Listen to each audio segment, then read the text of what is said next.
like to call the Delaware County Commissioners meeting to order. It is Monday, May 1st, 2017. The time is 9:02. If you could please stand for the pledge. Allegiance to the flag of the United States of America and to the republic for which it stands, one nation, under God, indivisible, with liberty and justice for all.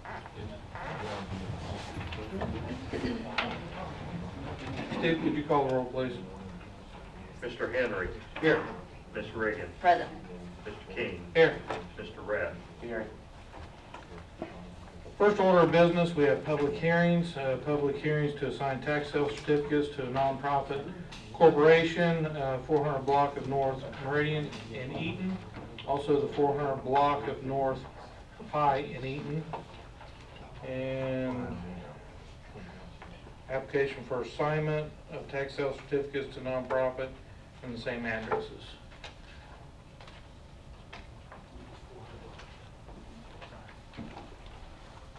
Morning, Commissioners. Bill Walters, ECI Regional Planning District.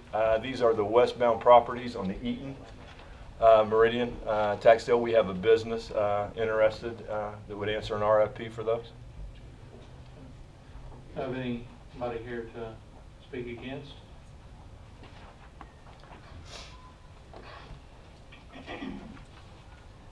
Good morning, Commissioners. My name is David Carnes, and I'm an attorney with Dennis Weir and Averill, 324 West Jackson Street here in Muncie, Indiana.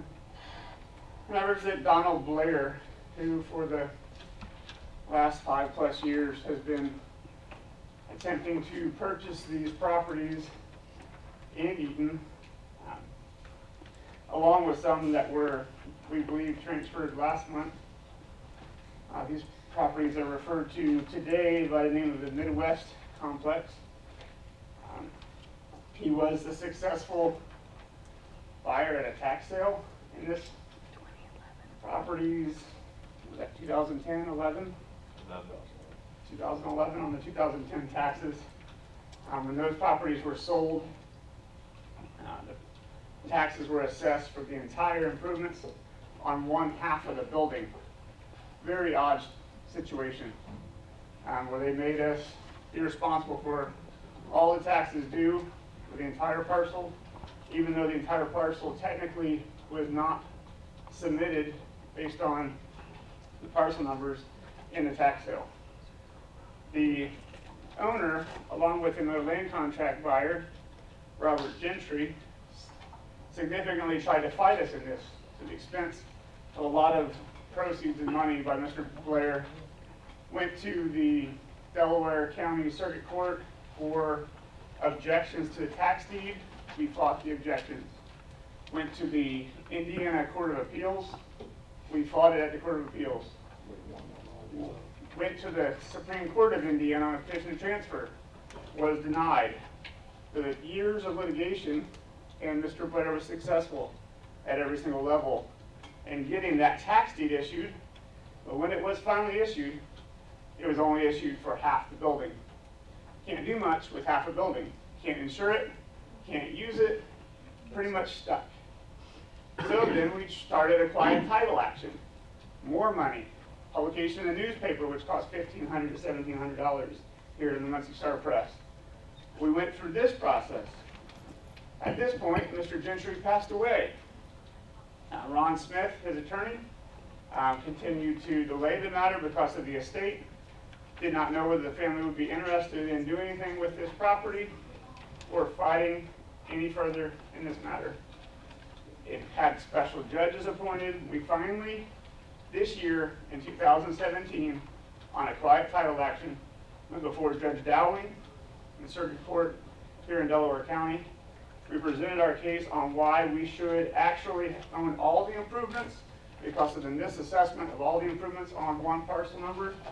And we were successful once again with Judge Dowling in late March, early April, March 10th, to receive a quiet title order, and Mr. Blair was finally, after 6 years, the owner of the entire Midwest property.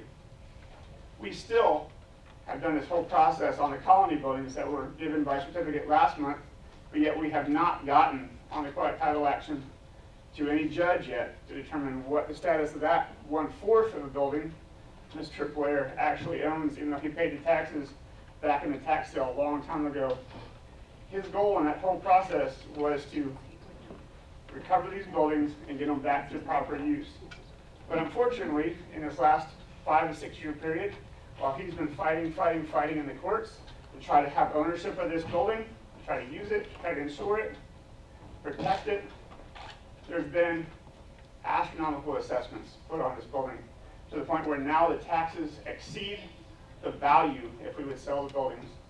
So even though he fought, spent significant amount of money, and finally now has all the improvements for this Midwest building that you're talking about today in this hearing, we find out as we are recording the court's order with the auditor's office that, oh wait, there's been a tax sale again.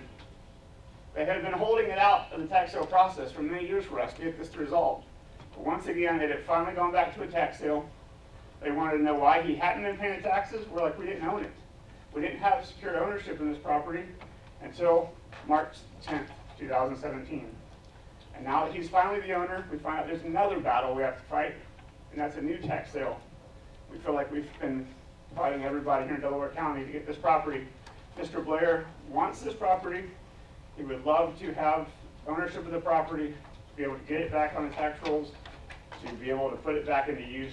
But unfortunately, because of the substantial litigation, and litigation takes a long time, 6 years, we finally got to the point where we can do something with the property, and now we're burdened by this process and the potential to have to deal with another tax sale where we started 6 years ago and go back to the process of potentially, if the commissioners decide to pass this on to a nonprofit, we would be forced then to object to the Delaware County courts again to set aside the tax sale, to invalidate it because of improper assessments, to do everything essentially that was done 6 years ago, to start all over again.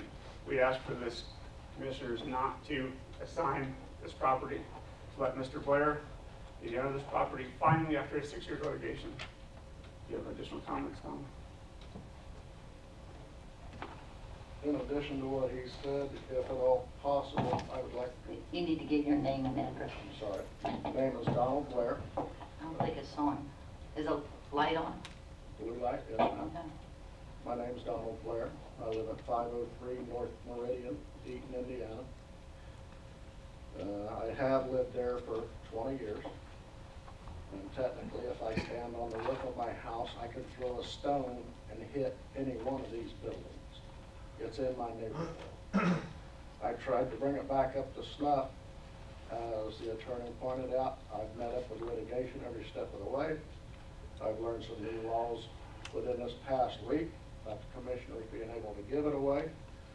And I would like to request a special meeting with the commissioners so they can review all the details and make a final judgment, be it in my favor or otherwise. But it's going to take about 2 hours to bring you up to speed on the entire situation. Well, I personally think your attorney did a pretty nice job in 5 minutes, because I did have a little talk with him at the last one. And David, I'd like for you to come over. Is this the same? Is this the property the other time we gave away below? Were they together? We're talking about 9 and 10 No. here today. Yeah, right. Yeah. The ones that we did previous. And the ones that we're talking about today, those 6, 7, 8, 9, and 10, the original tax sale that we did in 2011 was technically on the parcel that was 6, 7, and 8. It was half. You might want to go over and get it recorded, please. I'll let Donald look at this also, but looking at this picture that Ms. Reagan just gave me, the one we're talking about today is all the improvements on lots 6, 7, 8, 9, and 10. The buildings are together. The tax sale that happened back in 2011 were on the half that was 6, 7, 8. Those buildings are connected at the Quonset and at those 2 roof buildings to the section 9 and 10. 9 and 10 is the newest portion of that. It's the most valuable portion of that, but yet all the improvements were assessed on the parcel which ends in 4,000. That was the argument we made before Judge Dowling, and she ordered March 10th that we would own not only parcel number 4,000, but also 5,000 because of the lack of ability to pay taxes and the fact that we had been paying taxes, or we in the tax sale paid for both parcels, 4,000 and 5,000. Donald, you answer her question. Is this in fact the Colony building here, or is it across the street, across Meridian? Across the street, this is not the Yeah. Colony building. That's what I thought. There's another building over there that we've somewhat had ownership in, what's called the Bumper Building, that is pictured, but the ones that were given away last month in the Colony are across Meridian Street. So based on this picture, they would be on a diagonal across Okay. Meridian Street. And that building is actually stretched straight down the roof. So he had, when he first bought it in the tax sale, that Colony building that you did last month, it was owned by another person and was actually transferred after the tax sale was completed and after, I believe even the tax deed process was started, to Robert Gentry's wife, Janet Gentry, and she still was one of the listed owners on that we're fighting the quiet title matter, and she's down in Florida. And Mr. Cross, while you're there, I think you would like to explain to the public how this happened, how you told me the assessor is just standard. We have been told through these last few years, as we have gone through this process, unbeknownst to us, how any building could be assessed for all the taxes on the primary parcel versus the secondary parcel. We found that this happens somewhat frequently at the assessor's office, where they can divide a property up and they can actually assess all the taxes from the entire property on one small parcel because it has multiple parcels on the same building. And I've been told it's more common than we would actually believe that they do this, where actually you could go to a tax sale and buy a property and actually be buying half of the building. Can somebody tell me what the taxes are, the delinquent taxes on the building right now? Janet Kessler, tax sale deputy in the auditor's office. As of the end of last year, it's $55,238.44. Nothing has been paid on the taxes since it was acquired in the tax sale in 2011. So he purchased it in the spring of 2011. Right. And what did he pay then? You have that by chance? Just give me a minute here. Well, that's okay. It was bought in a commissioner's sale just like this one. Right, right.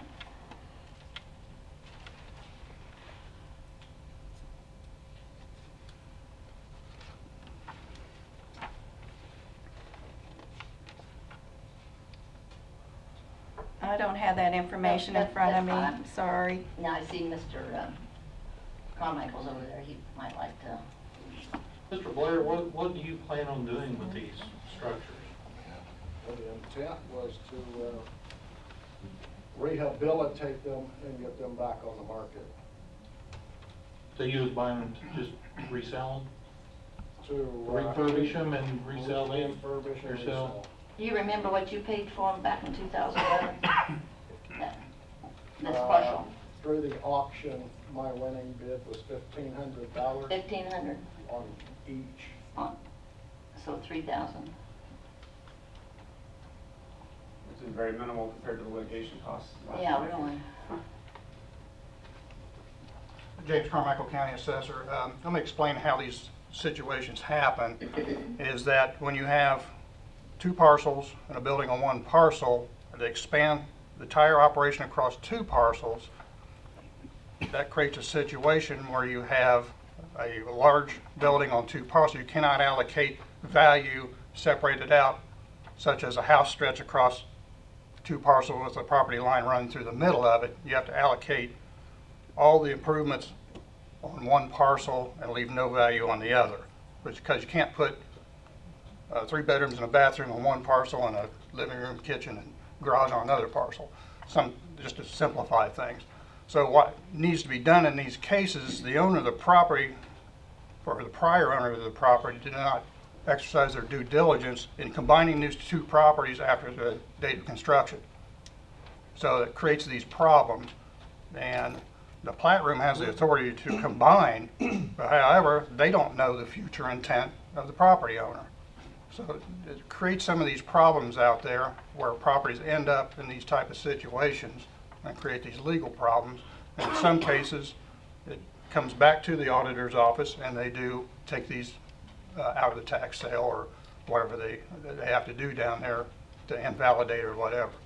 So that's how these things happen. There's not so much as an assessment issue as there is a housekeeping problem and the lack of due diligence of the previous owner. So it's kind of buyer beware. It is. There's got to be some research to be done, and sometimes these things slip through the cracks. In response to that, I would like to say it's taken a long time, but the assessor's office has finally now allocated value. So don't think it cannot be done. They've gone out, and they've had their appraisers go out, and they have allocated value to both parcel 4 and parcel 5, but they didn't do it until the last year and a half. And I have done tax sale work for the last 15, 16 years here in Delaware County, and unfortunately I've dealt with other buyers, substantial buyers that you are very well aware of here in town that buy most of the properties in Delaware County, and they have bought part of a house. I mean, I've seen this happen before, even with residential structures. Yeah, like I said before, it's a thing that you can't really catch, especially when you have part of a house. There is no report that can be run. No coding can be done. No coding, because it still shows up as a single-family residence on one parcel. And we've had discussions with the auditor back and forth between the auditor and the assessor for many years. There's just no way to sort all these things out unless you go through every aerial map one by one by one over 60,000 parcels and figure it all out.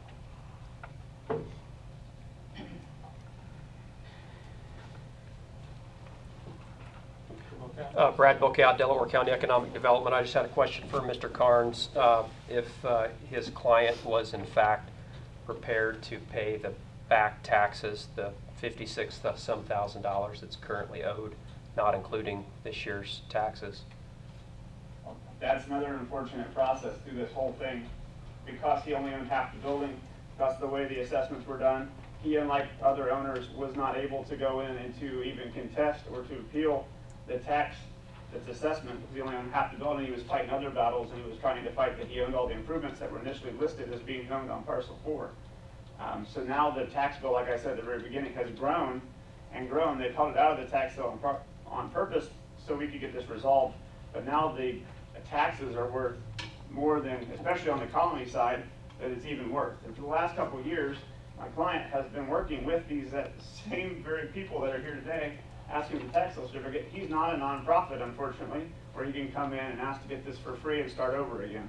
He's been fighting for 5 years, and now essentially we're starting over again on a new front, whereby he could lose his entire amount of money he put into these properties because he does not have the right standing to be a nonprofit to acquire these. But the same people that have been here today have been on the phone saying, have you gotten this matter resolved over the last 5 years? Can we come in and can we buy this?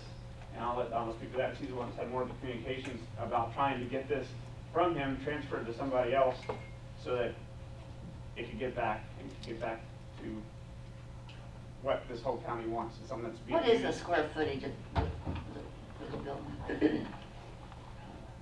Yeah. Maybe Brad, you know? I do not know.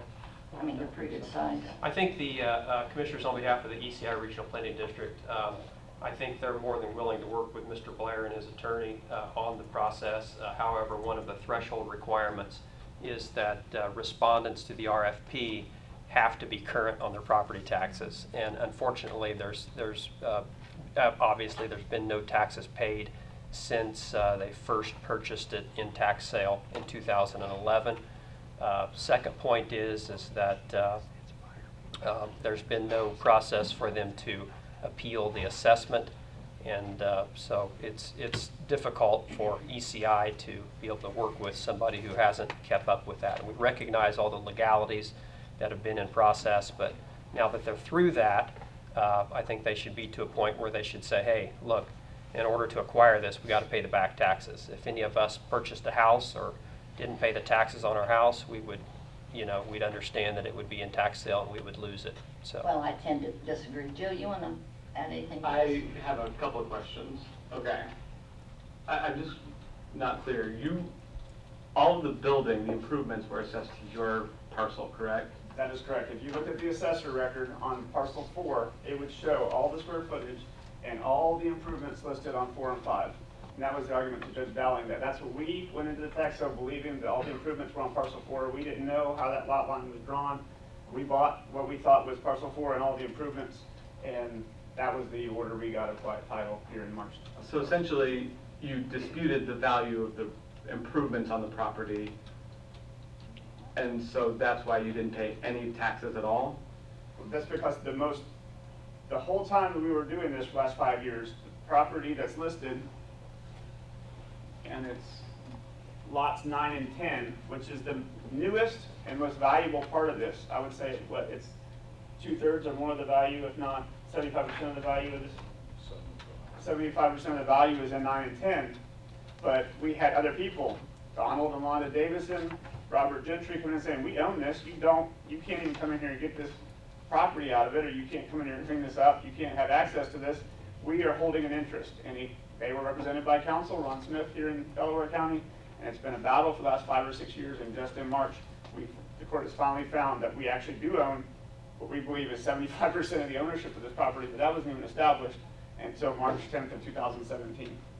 Okay, so when you obviously thought, like I said, the improvements were assessed incorrectly. So what happened when you filed your property tax appeals with the auditor? I mean, did you file a 130 or a 130? I mean, what happened with that process?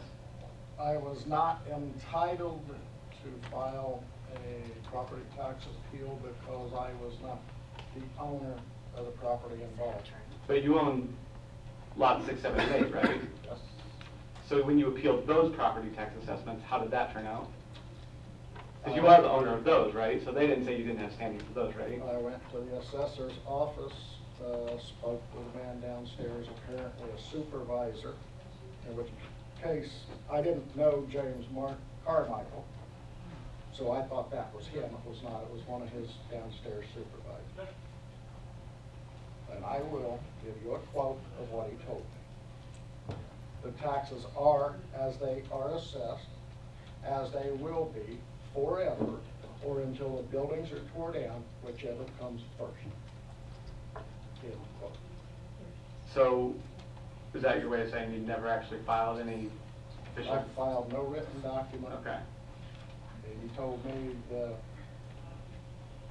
building being contested, I was not legally entitled to contest. Gotcha. But you haven't paid anything on 6, 7, and 8, correct? Correct. Then you received tax bills for 6, 7, and 8? No, the taxes for 6, 7, 8 were Always combined with 9 and 10. the other The 9 and bills. 10? Yes, every year. So you've never received a tax bill? Correct one. Not a correct bill. No, I'm just, have you ever received a tax bill for Yes, these properties? But you still didn't pay anything, is that correct? that's correct. And you, Like we said, 75% of the value was being sent to him in a tax bill that wasn't even anything he had access to or ownership of. And he's never filed anything to, against these tax bills, like the what happened property to tax appeal form, nothing like that has ever been filed? I have not assisted in the tax process. We've been fighting with the courts, the appeals, the Supreme Court, and the Delaware County. Because one of the big issues with the commissioners is trying to put these properties back on the tax roll. Absolutely. You know, with revenue going down and everything else, you know, it's something that we need to do is to make sure that we put these properties back on the tax roll. Janet? Janet Kessler, tax sale deputy. I just want to tell you or emphasize that these properties are bought by a tax sale buyer, and this buyer beware. And if due diligence had been done on this property, maybe this wouldn't be happening. Just saying. All that is, I guess my question for now is, whether they assign the tax sale today or not, what difference does that really make? The tax sale certificate still exists, so whether the county commissioners end up petitioning for a tax deed or ECI does it, what difference does it make to you guys? Because really what I'm asking is, are you essentially asking the commissioners today to just delete all the delinquent taxes, start at zero from right now, so now, moving forward, you own this property, the judge says that zero from now on, you start paying from here on out? That is what I intend to ask for in the future, which is why I mentioned I would like a special session so I can explain the whole situation. And I understand you have other business to do today, and it's going to take a while for you to actually get an understanding of pictures and such. I know we are kind of taking a lot of time today, but we want to make sure you guys are aware of what's going on.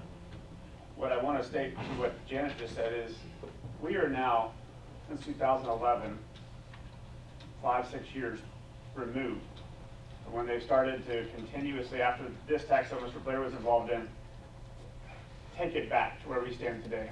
And they held it out of the tax sale. And the reason they did, you can take any property into a tax sale, 3 installments delinquent.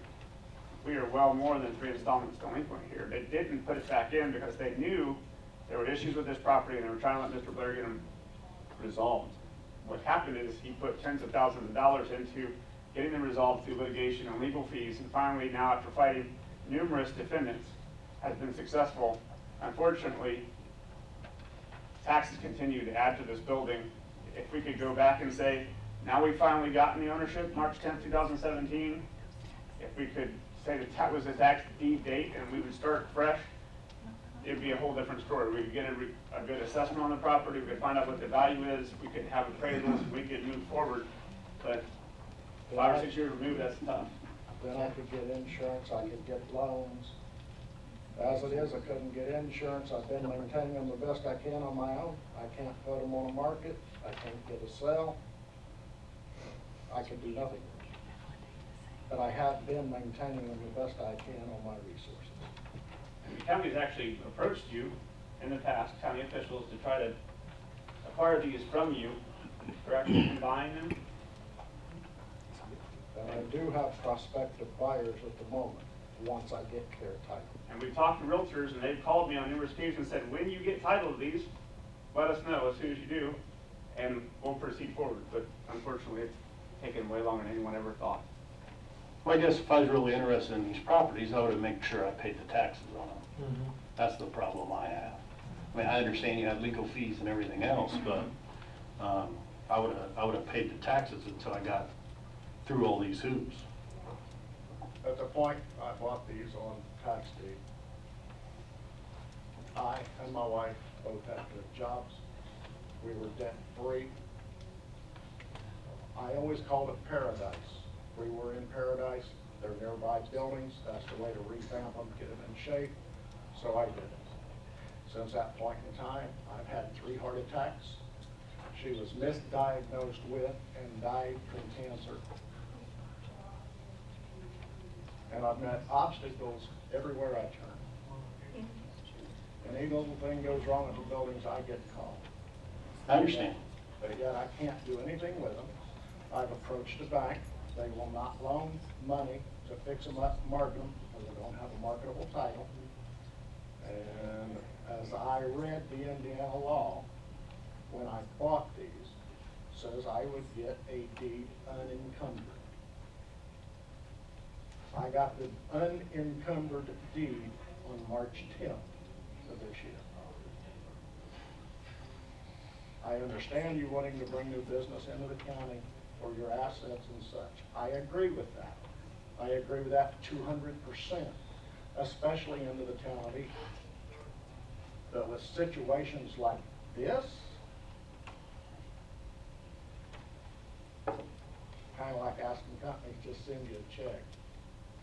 Maybe we'll find you a property eventually. And we understand you stating that, well, why didn't you pay the taxes? But let's use any large commercial structure here in Delaware County, and let's say you have ownership of 25% of that building that was made in the early 1900s, and the part you thought you were getting improvements on that was made in the 1970s, they're sending you a tax bill for all of it. If you could say pay the 25% on the buildings that was built in the 1900s, and not have to worry about all the taxes assessed in 1975 until you actually have ownership of those, it would have been a totally different story. Who would want to pay taxes on all of Borg Warner if you only own 25% of it? When you purchased the buildings back in 2011 through the tax sale, did you do any research on the buildings to find out if they were joined together, if there was different parts? What did you do before you purchased the buildings out of the tax sale? What research did you do on This it? comment come up the other day and I took offense to it, but that's all right. I did my due diligence. I investigated it. I looked up the parcel number that was listed in the sale. I followed that back through all the tax bills, the assessments, la-da-da-da-da-da-da. Example, parcel number 1 gives physical description and measurement of all the buildings on the entire property. It's assessed at $289,000 at that time. I see where there is a parcel line in the middle of the building. And down, this other building, different parcel. You review the tax statements. The parcel that was in the tax sale was assessed $289,000. The other parcel that's under the building is assessed vacant land, $1.63 a half. And the portion where this other building physically sits, same thing, was assessed $1.63 a half vacant land. So naturally, you assume, with it being the primary, secondary parcel, the secondaries follow the primary. In which case, when the deed was issued in the end, that was not the case. Now, after the purchase was made, price was paid, I got this deed in my hand, which to my surprise wasn't these other parcels included. Now the original owner went out and sold these other parcels to a person employed. I cannot get into my portion of the building without trespassing across his portion of the building.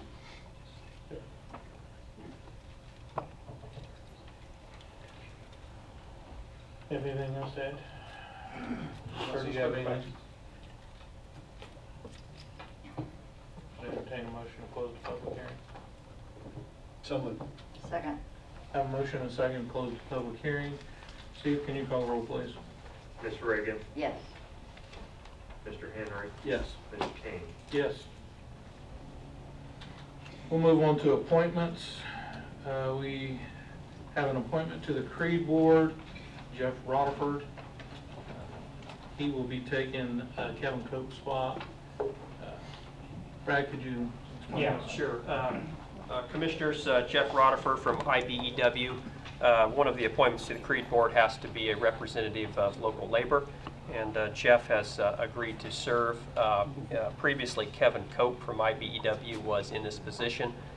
Kevin has been relocated to Illinois with the IBEW, and so Jeff is replacing him. So I would ask that Jeff be the appointment. Thank you. I move we appoint Jeff Rutherford to the Creed Board. I'll second. Have a motion and a second. Steve, can you call the roll, please? Mr. Henry, Yes. Ms. Reagan. Yes. Mr. King. Yes. Thank you. Thank you. Next, we have tabled business. We have government fixed assets. I'll make a motion to remove that from the table. I'll second that. Have a motion and a second to remove it from the table. Steve, can you call the roll? Ms. Reagan, Yes. Mr. Henry. Yes. Mr. King. Yes. On the fixed assets and the quote we had to update those, I have spoke with the individual from that company. I've received a list or a fixed asset program from DeKalb County that this Michael Nielsen has done. I'm very impressed with this. It's not just typing information into a spreadsheet. there's a lot of good information here. And I have spoke with some of the department heads. Some of the department heads feel that the fixed assets have not been updated possibly for 10 years. With that being said, I feel like that we need to resolve that issue and get our fixed assets up to date and hire Mr. Nielsen to do that. So I will put that in the form of a motion that we do hire him. I believe, what was the rate on that? Mr. Craycraft, do you remember? Is it 22.5, I think is what that was? Yes. I'll make a motion that we hire them to get us back up to date with our fixed asset sheets. I'll second that. Have a motion and a second. Now, this is gonna be a one-time thing, correct, Steve? Yes. Steve and I, and Charlie and I have all spoke, and I think, Steve, this will be kept in your office, is that correct? Yes, it will be. So Steve and I have talked, and I have spoke with the department heads, and it'll be up to the auditors to send the respective section of the fixed assets to the appropriate department and get those updated. You said you would do that in January, is that correct, Steve? And so all the department heads will have to update those. And so likewise, when they remove something, of course, our office has the title, so we should be able to keep this up, I hope. So you'll send something every year Yes. to where they update everything and Yes. have a motion and a second. Anybody? Steve, can you call the roll? Ms. Reagan, Yes. Mr. Henry, Yes. Mr. King. Yes. Next, we have application for assignment of tax sale certificate to a nonprofit corporation, 3700 South Madison. If you remember last meeting, they had it at 3700 North Madison. We just needed to change the address on this. Should that get changed? Yeah, but we have to wait until May 15th.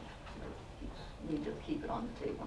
Okay. Excuse me, I have a resolution correcting that, and it's going to be coming up in the agenda. Oh, okay. That we have to do a new public notice and a public hearing by resolution. So we need a motion to take that off the table Take it then? off the table. I'll make that motion. Second. Have a motion and a second. Steve, can you call the roll, please? Mr. Henry, Yes. Ms. Reagan, Yes. Mr. King. Yes. We'll move to bidding to open for Cowan Road on 23rd Street. Morning, Commissioners. At our last meeting, we received 3 bids. Our engineer has evaluated and submitted a certified bid tabulation sheet, so everyone should have that in their files. All required documents were submitted, and Milestone Contractors is the apparent and lowest responsible bidder. And their bid was for $373,332.50. I've also received an email confirmation from Aaron Kidder, the representative from the city of Muncie, and they agreed to pay their share of 50%. And our attorney has prepared a drafted agreement, but there's some adjustments that need to be made. As soon as we get those done, I will get those to you for signature if you do award this bid. Commissioner's pleasure. I'll make a motion that we award to the Milestone. We'll have to, I make a motion we take it off the table first. Oh, I'm sorry. you second it, Chair? Yes, I'll second that. Have a motion and a second to remove it from the table. Steve, can you call the roll? Ms. Reagan, Yes. Mr. Henry, Yes. Mr. King. Yes. Now you can make a motion. Now I'll make to the motion. Accept Milestone. Sherry made a motion to accept Milestone. I'll second it. Have a motion and a second. Steve, can you call the roll? Mr. Henry, Yes. Ms. Reagan, Yes. Mr. King. Yes. Thank you. Next, we need the approval for minutes. So moved. Second. Have a motion and a second. Steve, can you call the roll? Ms. Reagan, Yes. Mr. Henry, Yes. Mr. King. Yes. First up, next we have contracts and agreements for approval. We have an amendment to the interlocal agreement dated 3/19/12 for animal care and service agreements. I'll make a motion, we adopt the amendment to the interlocal agreement. I'll second. You want to go ahead? We Tell- got- tell- Well, the only thing I was looking at in here is the dollar amount is now 150,000. Yeah, it was 120. Ron, is it not $120,000 right now that the council? That's what was appropriated for this year, but then you as commissioners agreed to pay that out of it. Correct. I'm just wondering why it went from 120 up to 150,000.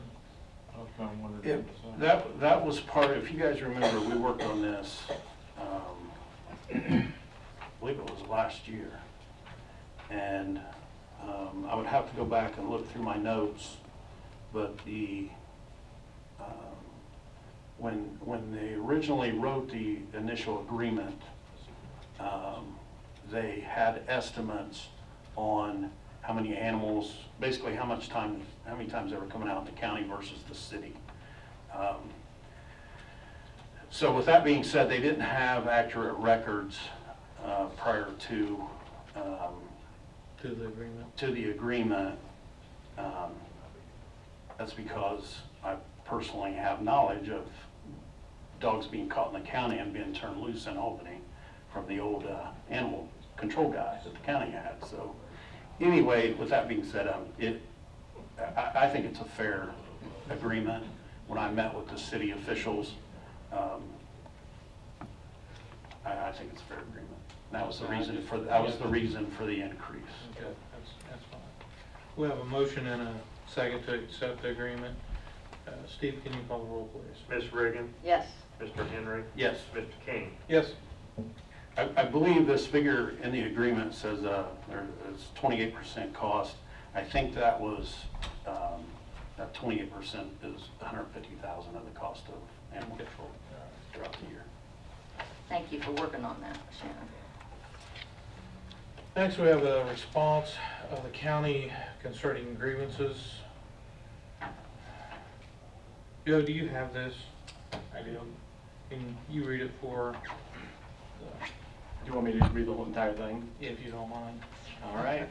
All right, so this is the response of the county concerning grievances. A series of grievances have been filed by the Sheriff's Department merit deputies and court security bailiffs, hereinafter referred to as merit deputies, and jail correctional officers, hereafter referred to as jail unit, and both groups collectively referred to as employees, concerning various issues as addressed below. The county, having met and conferred with the members of the Sheriff's Department merit deputies and the court security bailiffs only, now make the following report pursuant to Article 11, Section 7, Step 2 of the Sheriff's Department merit deputies and court security bailiffs contract, and Article 11, Section 11.7, Step 3 of the Sheriff's Department jail corrections officers, hereinafter referred to as the contracts. Number 1, the parties have agreed to waive the technical issues as to notice, deadline for concerning each step of the process, and time limits for response from management up to this point. However, the parties do not waive the other time limits in the contracts. Number 2, the grievances as filed by the employees are as follows. Grievance number 1, by the jail unit, subject matter failure to negotiate changes to the longevity pay as per Article 12 of the contract. Grievance number 2, the bargaining unit is merit deputies, subject matter failure to negotiate changes in the longevity pay as Article 12 of the contract. Grievance number 3, merit deputies, subject matter is failure to negotiate changes to the county's health insurance benefit plan. Grievance number 4, the bargaining unit is the merit deputies, subject matter is failure to negotiate changes to the health insurance plan for retirees of the department. Grievance number 5, bargaining unit is merit deputies, subject matter failure to make payments to bargaining unit members for educational incentives that are contained in contracts with the 911 center employees and jail unit. Number 3, during the course of the discussions with respect to agreements number 1 and 2, and with the union representatives, it was determined that all members of both bargaining units who were eligible for longevity pay actually received the appropriate longevity pay. Therefore, the determination, number 4, therefore the determination of the county is that grievances number 1 and 2 are denied as moot. Number 5, with respect to grievance number 3, the county determines that since contract was adopted in 2010, the county has made numerous changes to the health insurance benefits and costs without any objection of the bargaining units or the representatives, and therefore the issues contained in grievance number 3 are waived by the grievance past practice and will not be honored by the county. Grievance number 3 is denied by the county. Number 6, with respect to grievance number 4, the union representatives have reported that retiree members have selected an alternate remedy outside of the collective bargaining grievance process, and therefore this grievance is determined to be denied as moot. Number 7, with respect to grievance number 5, the county has determined that grievance is within the province of the sheriff and not the county commissioners and the council. Number 8, with regard to grievance number 5, it was stated by the union representatives that at no point in the past had the union inserted the provisions of Article 6, Section 4 of the educational incentives and other contracts until the grievance was filed in this manner. Number 9, with regard to the grievance number 5, it was agreed by all parties that the sheriff has not made a presentation on request at any time to the county council for inclusion in either the budget or additional appropriation process. Number 10, with regard to grievance number 5, the county has determined that with regard to back pay for additional educational degrees, this claim is barred because the grievance was not filed timely as per the contract and or any such claim has been waived by past practice. Number 11, with regard to grievance number 5, the county determines this grievance is denied.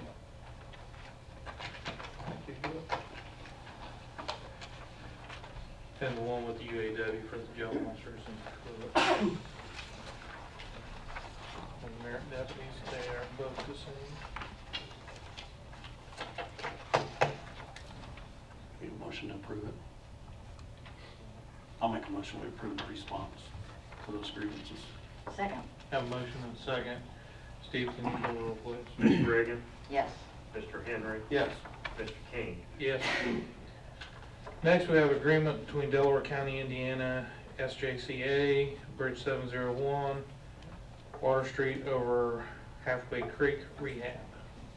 Commissioners, this is an agreement for engineering services to not exceed $42,900. This consists of finishing up the rehab plans, utility coordination, permitting, bidding, and part-time construction inspection. Is this a new, are they, this company here today? No, they're not. Stephen J. Christian and Associates, I don't know if you've heard of that name. I don't think we've ever used them before. They've done sub work for us before and they're NDOT approved. Oh, good. What's that, bridge gonna? Bridge number 701, this is at the park in the town of Albany. It is kind of junky, I know, but what do you think? What is it, about a 30-foot bridge? 40? I didn't bring I that mean, in. it's not It's very- a small bridge, yes, Yeah, I so agree we with you hope- on that. I just thought 42 sounded a little high for a That's bridge. covering all the services. I know, you know. I'll make a motion to accept an agreement with SJCA. I'll second. Have a motion and a second. Steve, can you call the roll, please? Mr. Henry, Yes. Ms. Reagan, Yes. Mr. King. Yes. Thank you. Next, we have ordinance for second reading, ordinance number 2017-009, an ordinance adopting the Delaware County Personnel Policy Handbook. To allow it.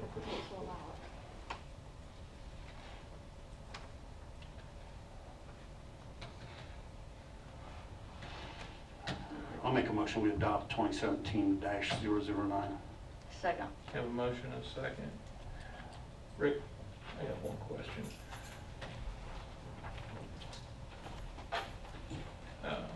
Rick, we talked last week. I got several phone calls concerning our Delaware County dispatchers not being able to be reserve police officers for Delaware County.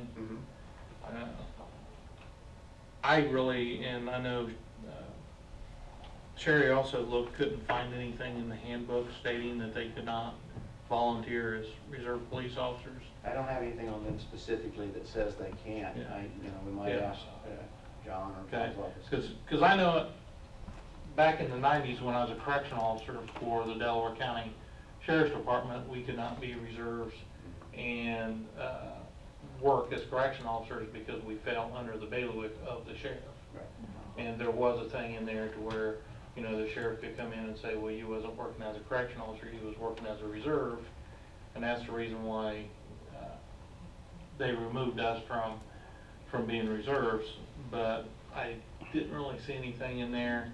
And I also looked under some of the state law to where 911 dispatchers would fall under that.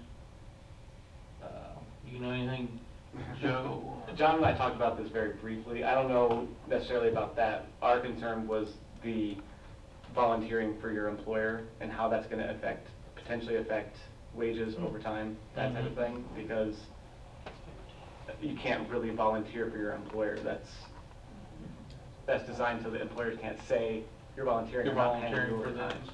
Right. So that's obviously our biggest concern. As far as these other issues, that's something we probably need to talk about and figure out exactly where we stand with that. But it's, yeah, and I don't know if John's had this conversation with Yeah, you, he had the but same okay. conversation.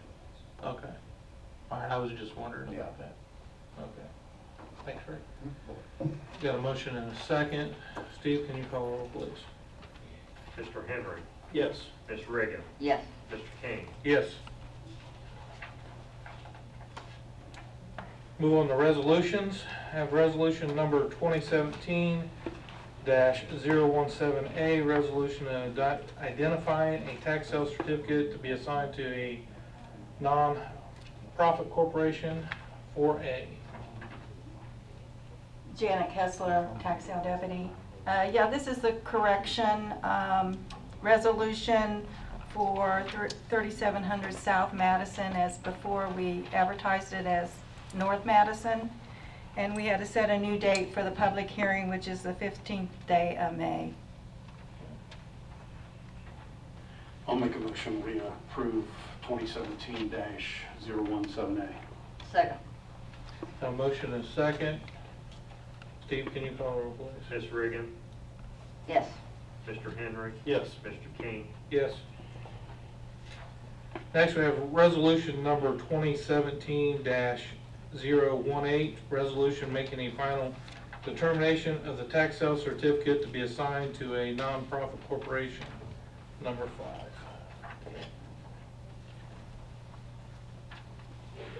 These are the ones, I'll make a motion, we approve 2017-018.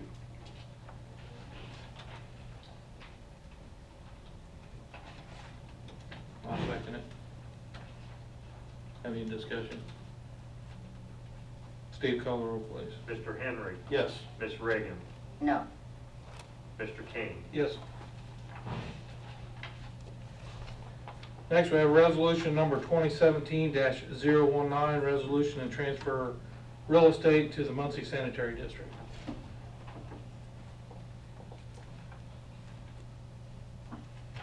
Why does this have two addresses? Are those two small lots or something? It says 300 West Washington and 211. I meant to ask Joe before. Ed's here. Oh, the Ed's here. Good morning, Ed Canasser, FC Tucker. Sherry, are you referring to the jury lot? Yes. Yes, the jury lot is 2 parcels, and that's why the 2 addresses. I wasn't aware of that. Talking about the old jury lot or the new one? I'll make a motion, we accept resolution 2017-019.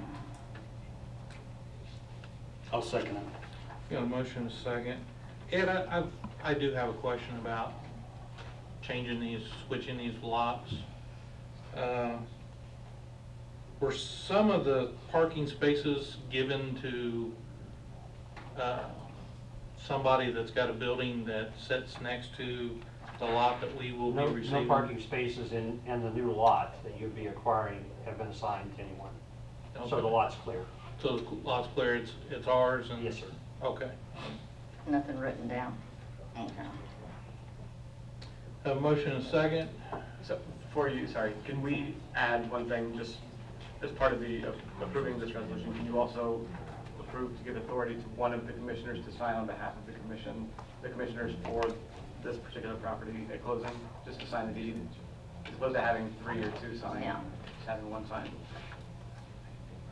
So moved. I mean, You guys want me to sign it? Yeah, that's fine. Just You- make a you motion can- that you the can sign it. president signs the, Yeah, correct. Sherry made that motion, I'll second it.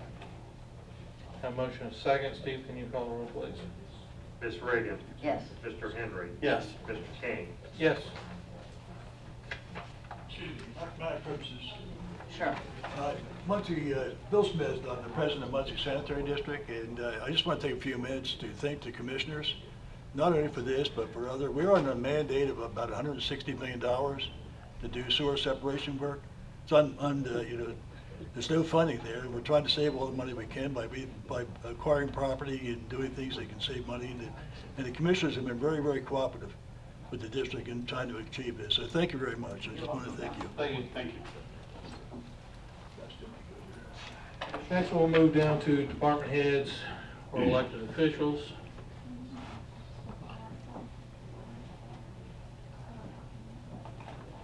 Everybody received their report from Weights and Measures? Yep. Yep.